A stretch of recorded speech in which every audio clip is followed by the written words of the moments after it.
Is it possible to vlog just using a GoPro 7 Black? In fact, is it possible to make an entire cinematic video just using this little guy? Well, I just purchased one to find out. I'm looking at figuring out my whole vlogging setup for 2019 for my photography and travel adventures, and last week I went to a photography show with this to use it for the first time to put it to the test. Let's take a look. With this 7 Black, there are a few things that appealed to me and made me want to buy it. First of all, the stabilization, which I'm using right now, and I'm curious to see how this footage comes out because I'm just hand holding the camera as I walk. Secondly is the hyperlapse that the camera can do. I figured that could be kind of a useful thing to have. And also the slow motion. I can go to 240 frames a second, and that's kind of appealing. Just 120 will be fine at 2.7K. I think right now I need to try this camera out and see what it can do. So why don't we do some B-roll and get that music lined up.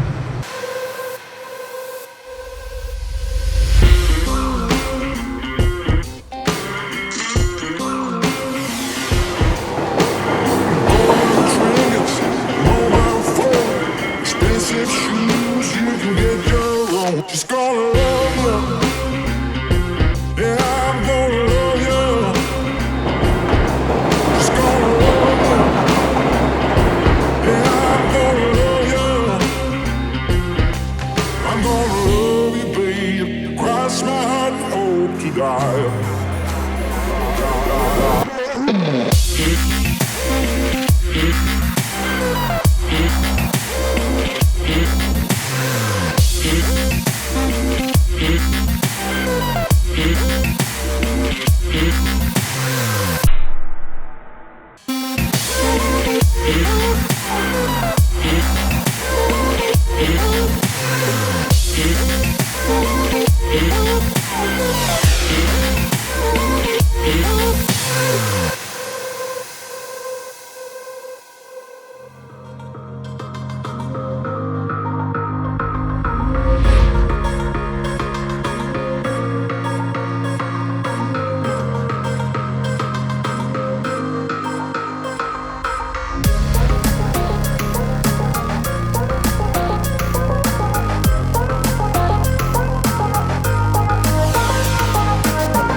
Maybe that wasn't a fair test because I was shooting mostly low light. So a few days later, I jumped into a Jeep, went off on a mini adventure into a forest to test this thing out in better light conditions, particularly the stabilization. And then a few days after that, I was in Montreal, so I played with this thing again and tested out the slow motion capabilities in particular. Check this out.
So what do I think?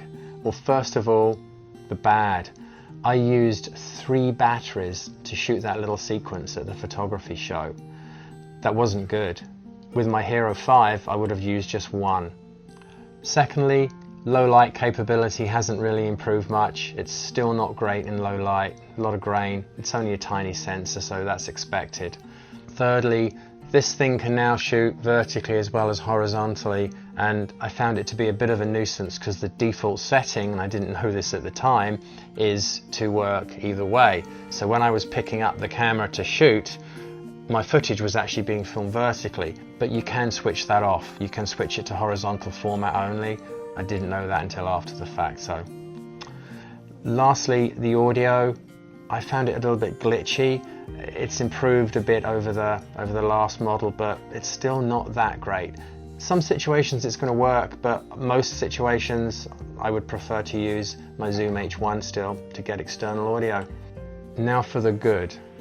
The stabilization on this thing is phenomenal.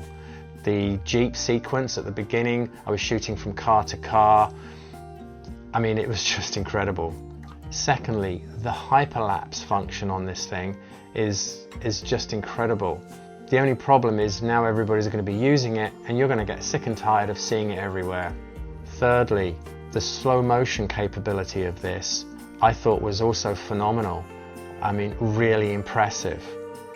So, is this going to be my new vlogging camera? Yes and no. The battery life is a huge issue for me because I do a lot of travel type stuff. So I think what I'm going to do is still use my Hero 5 for a lot of the footage that I need, and when I need the super stabilized shots and the really cool slow-mo shots, then I'll use this. But they're small and light, so I can carry both, and I've got the best of both worlds. If you've got any questions, please comment. I'd love you to subscribe, but if not, no worries, but I do hope we'll see you next time.